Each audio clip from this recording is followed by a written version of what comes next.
Malindi MP Aisha Jumwa and his Msambweni counterpart Suleiman Dori dalliance with Deputy President William Ruto has no doubt dealt them a blow following the decision by the party to expunge them. The NEC has adopted the recommendation of the disciplinary committee to have the two legislators, namely Honorable Aisha Jumwa and Honorable Suleiman Dori, expelled from the party. Since the promulgation of the 2010 constitution, no leader has been removed from the party and forced to go for a by-election. Political pundits weighing on whether or not these two leaders will face the axe. Of course, in the spirit of shake hand and all that, it will be over. Of course, he will be speaking tough about people who are not towing the line of the party, but I don't think that at this, Raila doesn't want to look a dictator like Moi, where used to expel party and ACAF. But ODM is just not sending a warning. For them, this is a matter of life and death. The reason being that in 2022, if they lose many of their MPs and many of their elected leaders, and thus their campaigners on the ground, to William Ruto, then they will be in a weaker position. In 2017, Registrar of Political Parties Lucy Ndungu had removed Malava MP Moses Malulu from the Maendeleo Democratic Party role on claims that he associated with the party other than the one that sponsored him to Parliament. Malulu survived the ouster as it was only several months to the polls. It is assumed that Dori and Jumwa might head to the court as their survival tactic. Still, they have a mechanism. They can still have the political parties tribunal to go and make an appeal and that kind of thing and try to fight for. Well, of course, also sometimes most of them can even go to court and go and assert their right of freedom of expression and all that kind of thing. They have all those things they can go and fight. Yes, they will go to court, and the courts being as they are, they will drag the case. So you'll hear 6 months. A certain court has made a decision, then there's an appeal in the High Court, then Court of Appeal, then Supreme Court.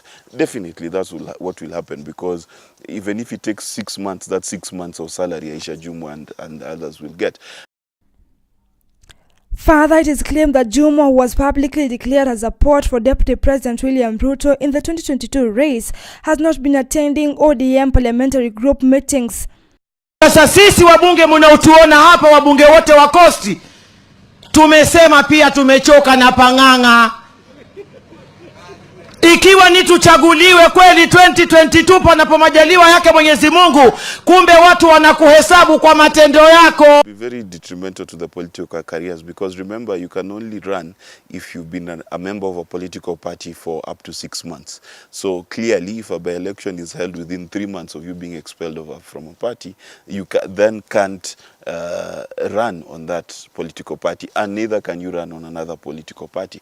At the same time, you need to remember that the political fortunes of Jumwa are totally based on what ODM pushed for them, and ODM's popularity at the cost.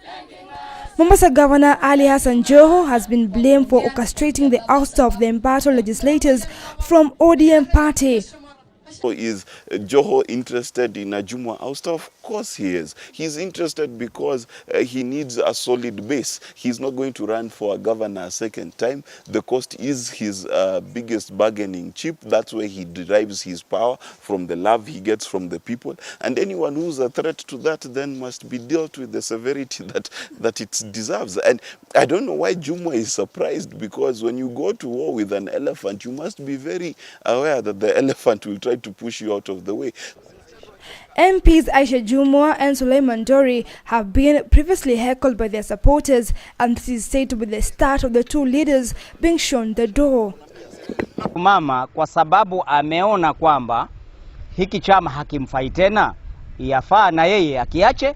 Kama hakiachi basi atolewe, ili kama ana wafuasi kweli tukutane kwa debe. At this point, she does do a turnaround and says, you know what, I am not going to support William Ruto. I will stay within ODM. Even if she's pretending about it, then she might survive the upswell of waters that are rising against her. But outside of that, it's not going to work.